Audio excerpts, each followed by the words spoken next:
Hey everybody, this is Kevin Crouch with Ellis County Weather with an amazing guest with me here tonight. In between newscasts is, as far in my book, legendary veteran broadcaster James Spann from the great state of Alabama over at WBMA. That's ABC 33 and 40. So that's two frequencies that you broadcast on over there.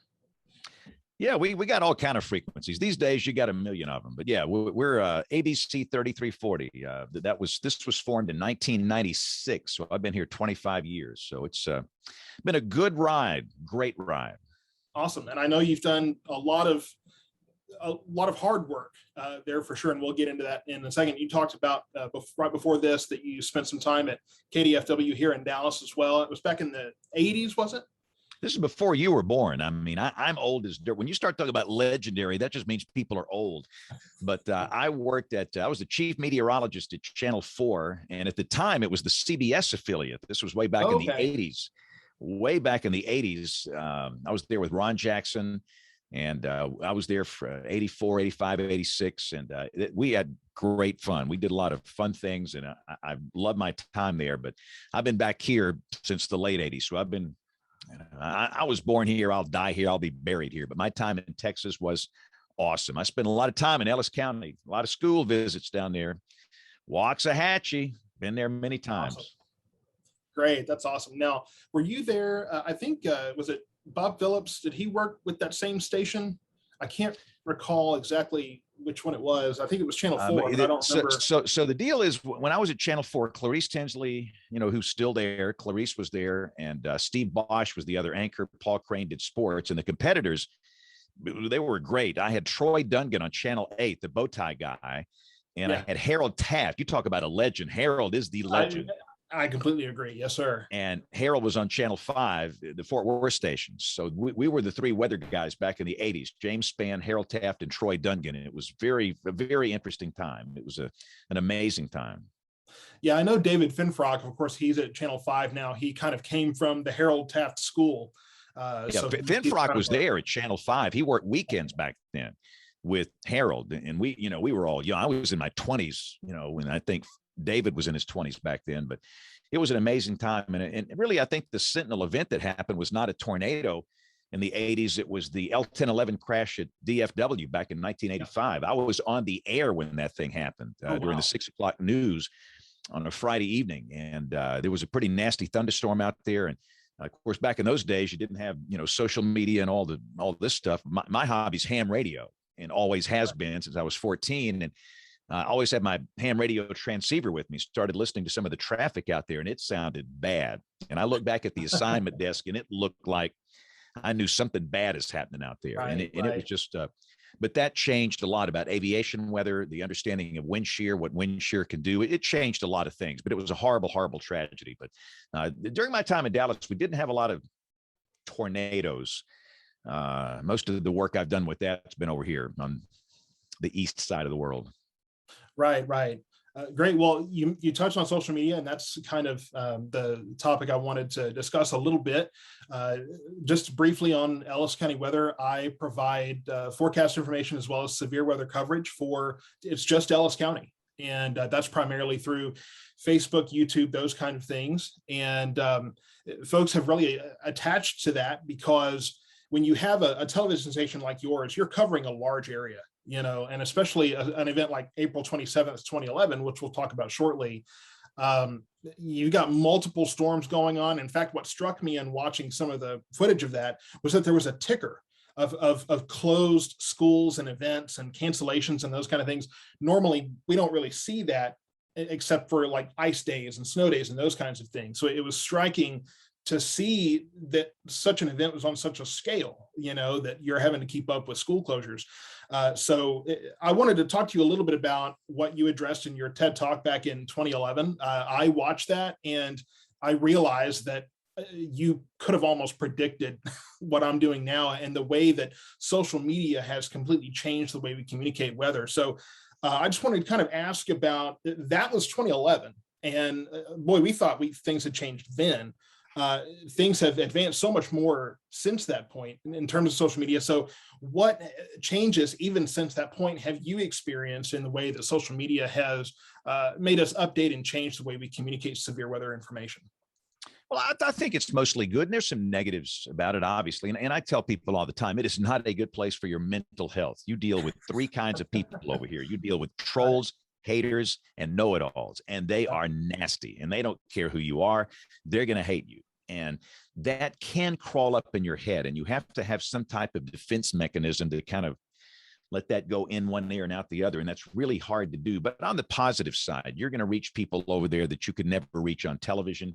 It's interactive. And I think the beautiful thing about it for me, it's the volume of video and in photos I receive, not just on a day like today. And I get piles of them from Dallas. That sunset last night was stunning there. It was, yeah. But when we've got tornadoes flying, we've learned through social science studies that you really need to show people the tornado if you can. And where I am, it's hard because I'm in the southern United States, and most of ours are rain wrapped. Most of them happen at night. We have hills and trees and mountains. But if you can, it really helps people, and they will do something. So and again, you got the sky cams and you got all the streams, but you can't have them everywhere. And everybody's got a phone. So we can take that user generated content and show that and help us in the process of getting people to take action. So I think that's an important part of the social media side of it. And obviously it helps reach, again, people that we never reach on television. People say, well, why have you got a TikTok account? What's the matter with you? You're some old creeper guy. Yeah. Well, the reason I've got a TikTok account is because that's where young people hang out. And quite frankly, some young adults. And in order to serve people, they have to be familiar with you. And if they can know who I am and what I do on that platform, they'll find me when the tornadoes are flying.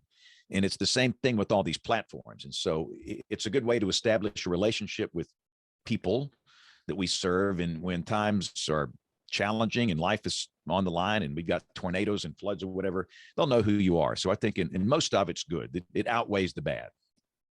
Yeah, I completely agree with that. And I mean, you talked about getting those reports from people, and that does help, except for when somebody says, yeah, it's hailing at my house. And I'm going, okay, well, Ellis County is large. I need a little more, street name or whatever the case might be. But, that does kind of help me to confirm what I'm seeing on radar, because I'm in a studio here. I can't see anything outside of me, and I surely can't see what's happening in Midlothian or Red Oak or Ennis or those places. And so, and then, yes, unfortunately, we've had a kind of a tendency to get night tornadoes here. So it's hard to show folks that. But when I do get the chance, that because I know that you've spoken on that at length, that radar only does so much. You can show streets, you can show locations, but man, when they see that cone, it just, that kind of makes people think, okay, this is this is real, and makes them go into action. So I found that really interesting too, because people, when I'm streaming, are so heavy on, show me where my location is in relation to the tornado, that kind of thing. But, it's really interesting that being able to see the actual funnel and the actual event actually unfolding, can really impact people so strongly as well. Yeah. And the other thing we've learned too is that people aren't really good with maps. We have a big problem with geography literacy in this country. And we've been using maps all my career, and all of a sudden you're learning from social scientists that they really can't understand that. It's like Russian to them. About 80% of people can't find their house on a map with just blank county lines and blank state lines. So we have to be better at using landmarks that people understand, barbecue joints, Walmarts, whatever.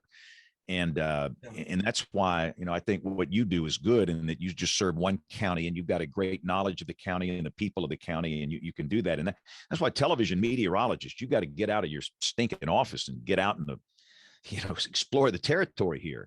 Absolutely. And that this knowledge is useless until tornadoes start flying. Yeah. All right. Yeah. You've got a, tornado 15 miles northeast of Plano. Nobody knows where that is. And if they've lived in Collin County all their life, but if you can use a reference that they understand, a business, something like that. So that's an important part of this whole thing. And what we've learned is what we do is not enough. My background's physical science. That's all I know. My first major in college was electrical engineering, and I finished in meteorology. I don't know anything about communication or human behavior. So we've learned that we really need to have an interdisciplinary approach and use the social science knowledge to help us. And they really, really helped us since 2011. Yeah, and the program that I use, Radar Omega, is really great at. They have a map program that works with that has landmarks. I mean, it has the local schools and the colleges and the entertainment venues and those kind of things. So it gets easier to say, instead of saying it's going towards this highway, I can say it's going towards this school, and people, okay, well, that's close to my house. They know those landmarks. And so it makes it easier, like I say, in addition to being familiar with some of those smaller communities. There may not even be a city hall in a certain community, and I can say it's going towards, for example, here in Ellis County, we have 5 Points, or we have an Auburn here that used to be a community. It's not anymore, but people know where that cemetery is. So yeah, working on a county level makes it so much easier to just zone in so close and get on such a level that people really do understand where things are. And you mentioned 2011. So my last question, I guess, to you is where we are today in social media and this, what you called a post-broadcast environment. How do you think that 2011 could have gone differently, if at all? And there may not have been, that was such a historic event that almost nothing in the world could have prepared anyone for it. But how do you think, if at all, that it may have gone differently now with the social media rich environment we have versus the way it was in April of 2011? Well, the biggest problems we had in 2011, it wasn't necessarily related to communication platforms. It was related to really two things, and that's it. The number one reason people died, and for those that don't know, on that day in my state, we had 62 tornadoes in one day, and the death toll was 252. It was a horrible tragedy, and that's unacceptable for anybody. These were precious people that died. I know most of their names. I know most of their stories. I'm trying to memorize every single name. It's very motivating for me. But the number one reason people died for the most part that day was the siren mentality. I don't know what it is, but people are born with this notion that they're going to hear some World War I air raid siren before a tornado in their home, which is insanity. Those things reach a limited number of people outdoors, and that's it. And we didn't do an effective job of telling people that. And that's really part of it's our fault. I was so mad after I found out that's the fact. I wanted to climb these poles down, take them down, and burn them. That way, that you won't hear them because they don't exist. And a lot of places decommission them, which I think is the right thing to do. But we have to get people off sirens and get them on weather radios. Most people in my state don't have one. And most people in Dallas-Fort Worth don't have one because they think they're going to hear some stinking siren. So we've got to work on that. And the number two reason people died was the lack of helmet use. And we did a very, very poor job of telling people to put on a helmet, a bicycle helmet, a batting helmet, a motorcycle helmet. A $5 bicycle helmet from Walmart would have prevented about 60 of those deaths. Most people die from blunt force trauma to the head, neck, and skull regions. So really the biggest problems weren't related to the platforms in 2011. It was related to the messaging. And we just did a very poor job of that. And there's a lot of other stuff we've learned too. But I do think that now we have an opportunity to reach maybe more people. And obviously, cell phone use, smartphone use, the penetration is much higher. Just about everybody's got one. Not everybody, but just about everybody. And back in the days, internet, mobile internet coverage wasn't the greatest. And the smartphone, the iPhone was out 4 years in 2011. It was pretty good, but not everybody had one. So I think now with streaming live on every platform and everybody having a phone, they can take it with them. That will really help us. And we had a lot of power outages back in 2011. We had a morning round of storms. We had 250,000 people with no power. And for some people, it knocked out their ability to watch the coverage later that day because they watch it on their TV. But now with everybody having these phones, I think that will help greatly if we have an event like that. But even with that, we've got to be better with messaging. And the other thing too, we've got to cut out these false alarms. We've got to stop that. That killed people. This cry wolf. in the weather enterprise, some people, every time there's a chance of severe weather, their underwear starts flapping up down their legs and they scream and, oh, death producing weather event ahead. Yeah. If you hype up every little thunderstorm day, nobody will pay attention. Right. We've actually got a dangerous day. And that is a real problem. And we've got to stop that. And that's the one bad thing about social media. You got a lot of these rogue, you know what I'm talking about. These, and they're mostly kids, and they're probably 12, 13 years old, but they'll talk about a death producing tornado day, unlike anything we've ever seen in our lifetime, or it's just a routine thunderstorm day. But people they'll share it and click it and like it. And, we in the weather enterprise have to just, remain calm and be on target with our messaging. And we can't get excited every time we have a threat of severe storms. We have to be real careful with that. I'm so glad that we share the pet peeve of the sirens, because the messaging on that and the understanding is just a wreck, and I mean, I am always quick to remind people, with fire in my eyes, that's not to be depended on, especially if you're inside. People complain to me all the time, I can't hear it in my living room, and I'm going, well, you're not supposed to.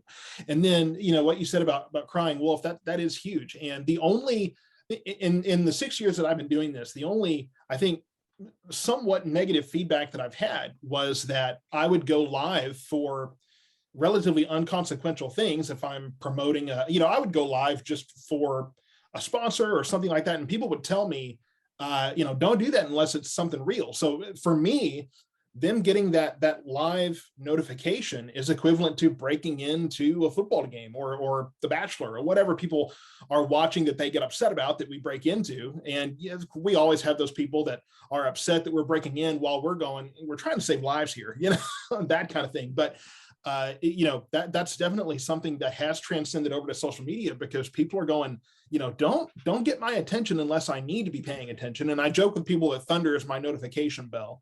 But that's definitely a very valid point that goes across broadcast television. I only go live on Instagram when we're doing. If I go live on Facebook, people think the world's ending. I've learned that. So yeah. When I'm doing the little lighthearted stuff or whatever, we do that on the gram. And that's the one thing you have to understand. Every platform, they are all different. They reach different demographics. They're just different. And you have to understand the use case of each one of these things. The tweeter, the face bag, all this stuff, the gram, TikTok, Snapchat, they're all important, but they're all different. But that's just something that you got to understand the use case behind those things. But but again, you'll never know what it's like to cut off an NBA basketball game. I got we did it on Christmas Day in 2015. The ABC had, always says an NBA basketball game. It was Cleveland and Portland State. And first email, and we had a pretty rough tornado. This could have killed a lot of people. It was in the metro. I mean, it was pretty bad. Wow. And the first email I got said you should have been aborted by a coat hanger. So wow. Welcome to the world of the haters, but you can't hurt my feelings, because I have no feelings left to hurt. That's what I tell everybody. Right. Well, come over here and interrupt a Cowboys game and you'll get plenty of that. Well, anything else that you want to tell the followers of Ellis County Weather, or me, doing this, any other? Look, the deal is, just please don't rely on a siren. Get a weather radio. They cost $30. I know it's a lot of money, but if you can get one, and in your safe place, get helmets for everybody. That stuff's really, really, really important. And know that tornadoes don't always go in the same place all the time. They can go anywhere, these big violent ones. It doesn't matter. You might have heard your grandmama says they split and always go around my town, or they split around this river, they split. No, none of that stuff is true. But tornadoes are relatively rare. They don't happen that much. It's like fires. You don't need to worry about them or have a phobia about them, but just understand it and find a good source. And we'll get through these tornado seasons just fine. But if you're a real weather dweeb, watch Weather Brains. Yeah, that's our weekly show. Yeah, we had Louis Lucciolini on the show this week, the director of the National Weather Service. He's outgoing. He's retiring, kind of his swan song appearance. But we have a lot of fun on that show. So you ever get a chance, that's my only plug I've got, Weather Brains. But on that note, I got to go do the 6 o'clock news. So thanks a lot. I appreciate what you do. And next time I'm in Waxahachie, I'll come see you. Chief Meteorologist James Spann, thank you so much, and you go get to work. All right. Have a good day.